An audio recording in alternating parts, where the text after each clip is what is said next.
সিয়াম আহমেদ তার একটা chocolate boy একটা ছিল, সেটা থেকে সে নিজেকে ভেঙে যে এই ধরনের একটা রোল প্লে করতে পেরেছে। আমি ব্যস্ত সিনেমা নিয়ে, আমার ব্যস্ততা আমাদের জঙ্গলি প্রমোশন নিয়ে, আমার ব্যস্ততা সিনেমা সবগুলো দেখা নিয়ে, বিকজ আই ওয়াজ এক্সাইটেড যে এত ভালো ভালো সিনেমা এবারে আসছে, কোনটা রেখে কোনটা দেখবো।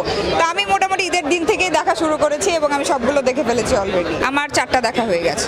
হ্যাঁ, বরবাদ, জঙ্গলি, দাগি, চক্কর। সিয়াম আহমেদের অভিনয় সবচেয়ে বেশি ভালো লেগেছে আমার কাছে, কারণ সিয়াম আহমেদ অভিনয়ে মানে তার একটা চকলেট বয় একটা ছিল, সেটা থেকে সে নিজেকে ভেঙে যে এই ধরনের একটা রোল প্লে করতে পেরেছে, এইটা আমার কাছে খুব ভালো লেগেছে। শাকিব ভাইয়ের কথা কিছু বলার নাই, উনি বস, অলওয়েজ বস।